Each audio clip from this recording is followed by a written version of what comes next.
Hello friends, मैं Nitesh Gupta exam train channel से आप लोग का बहुत बहुत स्वागत करता हूं। दोस्तों, सबसे पहले तो मैं ये कहना चाहूँगा कि जो कोई भी हमारे इस एग्जाम ट्रेन चैनल को सब्सक्राइब नहीं किया है तो इसको सब्सक्राइब कर ले। और दोस्तों, नोटिफिकेशन के लिए आप लोग बेल आइकन पर जरूर से क्लिक कर दिया करिए, ठीक है। तभी आपको डेली रूटीन में जो हमारा वीडियो जाता है उसका नोटिफिकेशन टाइम टू टाइम मिलता रहेगा।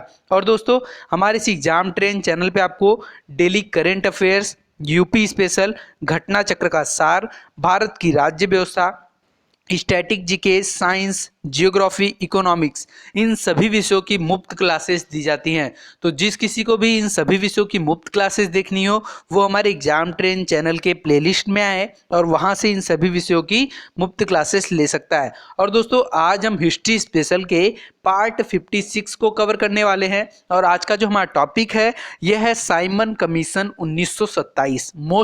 मोस्ट इंपॉर्टेंट टॉपिक है दोस्तों। साइमन कमीशन 1927 के बारे में हम लोग पढ़ने वाले हैं।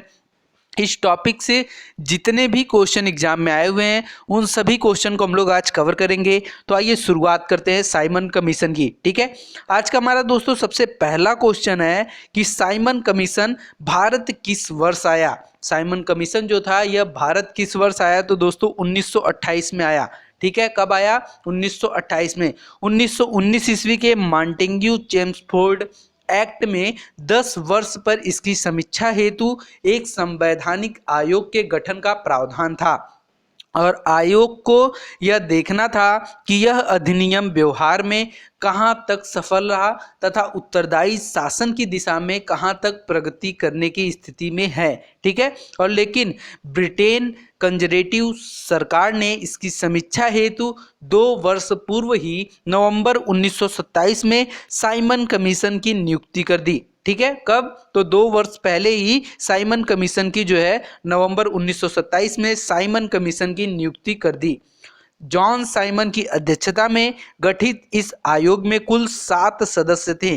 कितने सदस्य थे? तो कुल 7 जो है सदस्य थे, क्योंकि इसके सभी सदस्य अंग्रेज थे तथा कोई भी भारतीय इसका सदस्य नहीं था। इसलिए भारतीयों ने इसे श्वेत कमीशन कहकर इसका बहिष्कार एवं विरोध किया। जो साइमन कमीशन है इसे क्या कहा गया?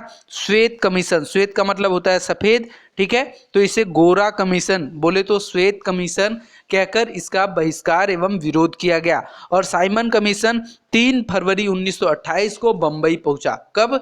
तो 3 फरवरी 1928 को बंबई पहुंचा। तो हमारा क्वेश्चन क्या था दोस्तों कि साइमन कमीशन भारत किस वर्ष आया? तो कब आया?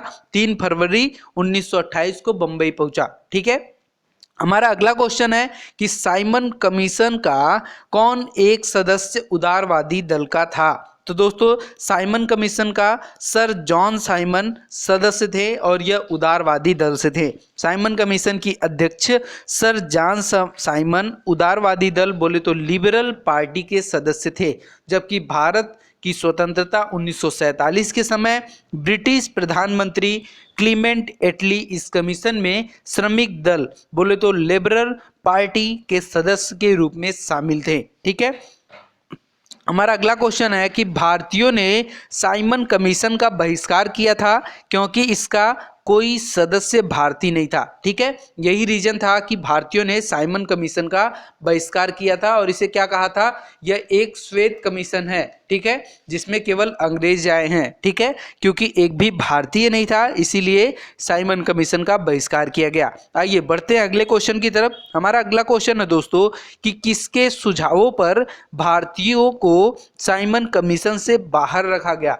ऐसा कौन व्यक्ति था जिसके सुझाव पर भारतीयों को साइमन कमीशन से बाहर रखा गया? तो दोस्तों लॉर्ड इरविन, ठीक है। इनके सुझाव पर भारतीयों को साइमन कमीशन से बाहर रखा गया। लॉर्ड इरविन के सुझावों पर भारतीयों को साइमन कमीशन से बाहर रखा गया था। साइमन कमीशन वर्ष 1928 में भारत पहुंचा था। कब? तो वर्ष 1928 में फरवरी, ठीक है, फरवरी के 3 फरवरी 1928 को पहली बार ये बंबई पहुंचा था और इसके विरुद्ध भारत में व्यापक विरोध प्रदर्शन हुए थे। इसमें कोई सदस्य भारतीय न होने के कारण, ठीक है, रीजन यही था कि कोई भी सदस्य भारतीय नहीं था। कुल 7 सदस्य थे लेकिन 7 में से एक भी भारतीय सदस्य नहीं थे, इसीलिए साइमन कमीशन का विरोध किया गया, ठीक है। हमारा अगला क्वेश्चन है कि लाला लाजपत राय घायल हुए थे। मोस्ट इंपॉर्टेंट क्वेश्चन है दोस्तों कि लाला लाजपत राय घायल हुए थे, तो उसका कब घायल हुए थे? साइमन कमीशन के विरोध में हुए लाठी चार्ज के दौरान जो है लाला लाजपत राय घायल हुए थे। भारतीय राष्ट्रीय कांग्रेस ने दिसंबर 1927 में मद्रास में हुए अपने अधिवेशन में साइमन कमीशन का विरोध करने का निर्णय किया और 3 फरवरी 1928 को साइमन कमीशन बंबई पहुंचा और उस दिन देशव्यापी हड़ताल का आयोजन हुआ। कमीशन जहां गया वहां पूर्ण हड़ताल रखी गई तथा साइमन कमीशन वापस जाओ के नारे के साथ जुलूस निकाले गए। ठीक है, नारा क्या था दोस्तों? तो साइमन कमीशन वापस जाओ के नारे से जो है जुलूस निकाले गए और लाहौर में साइमन कमीशन विरोधी जुलूस का नेतृत्व करते समय पुलिस के लाठी चार्ज में लाला लाजपत राय गंभीर रूप से घायल हो गए और पुलिस द्वारा की गई इस बर्बरता पूर्वक पिटाई के कारण ही लाला लाजपत राय की मृत्यु हो गई। मरने से पूर्व उन्होंने कहा था कि मेरे ऊपर किए गए लाठियों का एक एक प्रहार ब्रिटिश सरकार के ताबूत की आखिरी कील साबित होगी। ठीक है, तो ऐसा लाला लाजपत राय ने कहा था अपने अंतिम समय में। ठीक है, हमारा अगला क्वेश्चन है कि साइमन आयोग नियुक्त किया गया था, तो कब नियुक्त किया गया था दोस्तों? 1927 में नियुक्त किया गया था। ठीक है, लेकिन अगर ये क्वेश्चन आ जाए कि साइमन कमीशन भारत कब आया था, तो आपका जवाब क्या होगा? 3 फरवरी 1928 को सबसे पहले बंबई आया था। ठीक है, साइमन कमीशन। चलिए बढ़ते हैं अगले क्वेश्चन की तरफ। हमारा अगला क्वेश्चन है कि पंजाब केसरी की उपाधि किसको दी गई थी? मोस्ट इंपॉर्टेंट क्वेश्चन है दोस्तों।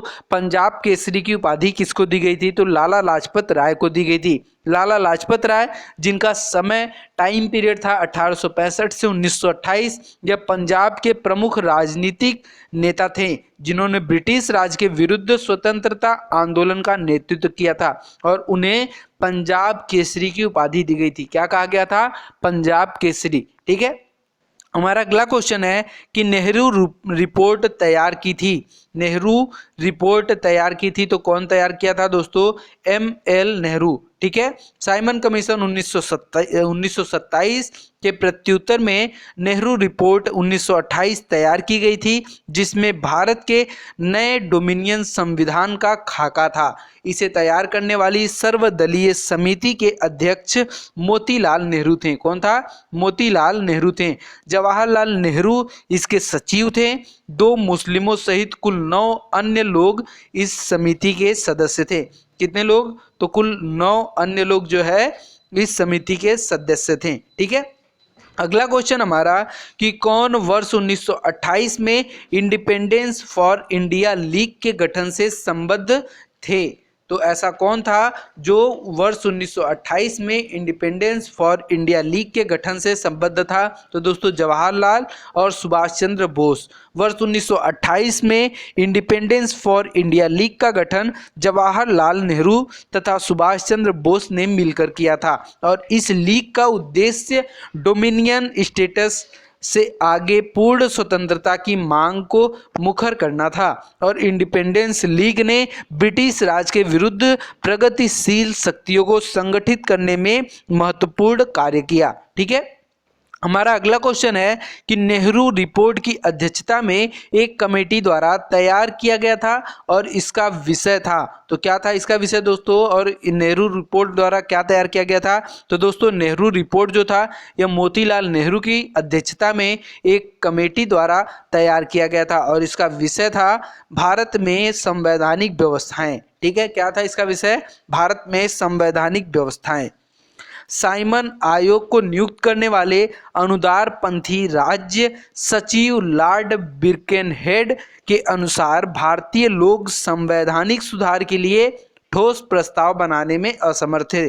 उन्होंने कहा कि भारतीय ऐसा संविधान बनाने में असमर्थ हैं जिसको सभी भारतीयों का व्यापक राजनीतिक समर्थन प्राप्त हो। इस चुनौती को भारतीयों द्वारा स्वीकार किया गया और एक योजना को अंतिम रूप देने के लिए फरवरी, मई और अगस्त 1928 में सर्वदलीय अधिवेशन आयोजित किए गए। ठीक है, और मोतीलाल नेहरू की अध्यक्षता में 8 सदस्यीय समिति ने अगस्त 1928 में प्रस्तावित संविधान का प्रारूप प्रस्तुत किया और इसको मोतीलाल नेहरू के नाम पर नेहरू रिपोर्ट नाम से बाद में जाना गया।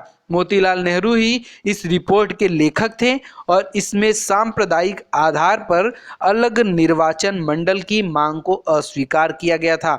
इस रिपोर्ट में डोमिनियन स्टेटस की मांग की गई थी। इसके अतिरिक्त अन्य सिफारिश की गई थी, जैसे सब वयस्कों के लिए मताधिकार, महिलाओं के लिए समान और अधिकार, यूनियन संगठन बनाने की स्वतंत्रता और धर्म का हर प्रकार से राज्य से पृथक्करण।